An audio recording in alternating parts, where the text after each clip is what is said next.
Iraqis, tired of conflict, won't be led to civil war by ballot warehouse arson following Iraq's May 12 parliamentary elections, which were a win for Shiite leader Muqtada al-Sadr's Alliance Toward Reform's party. Iraq's parliament called for a recount.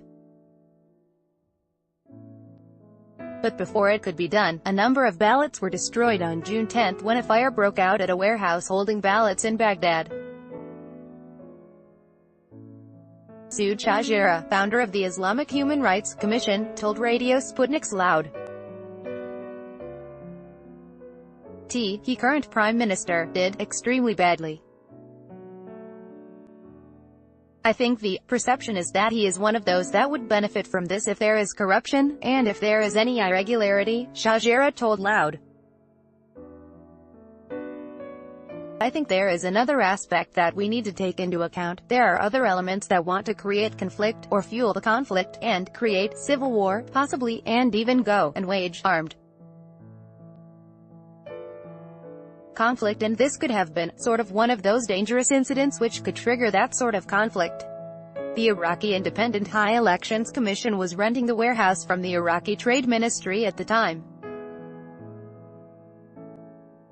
One of their officials, along with 3 police officers, have already been charged for arson, but Shahjera says that it's important to look at not just who would benefit from a recount of the ballots, or the lack thereof, but more importantly who benefits from the potential havoc caused by the burning of ballots. From that point of view, there are many who could benefit from inside and there are many who could benefit from outside. I mean, let's face it, Iraq has been sort of shattered from this invasion and, you know, after all these years, it still has not been put back together, and there is really a level of chaos and also corruption, which wasn't seen in Iraq prior to this U.S. invasion. He said, I think everything is possible in Iraq, unfortunately. The good aspect, and the good thing, is that those in the key positions actually want to move forward, he stressed.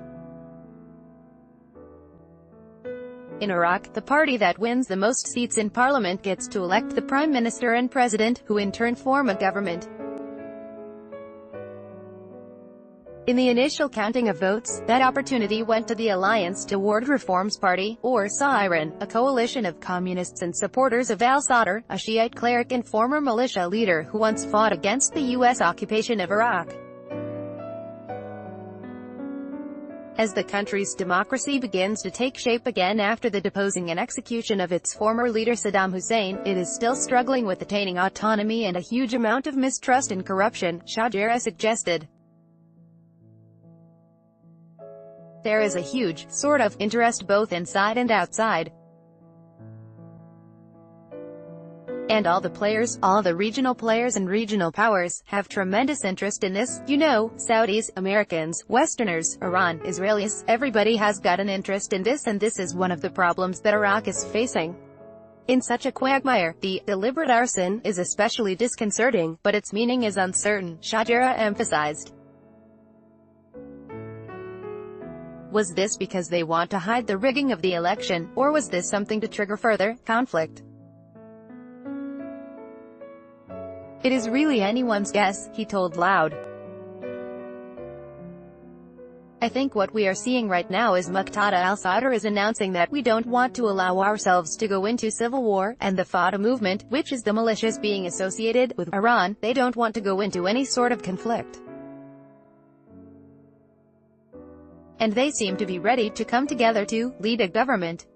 It's something that the Iraqi people have been awaiting a long time, as the country has seen incredible losses to infrastructure and civilian life since the 2003 invasion and overthrow of the government. Ordinary people in Iraq are sick and tired of the corruption, they're sick and tired of the conflict, and they really want to see some sort of move forward and to bring better lives and more security, more stability, better economy and some sort of better future, he said.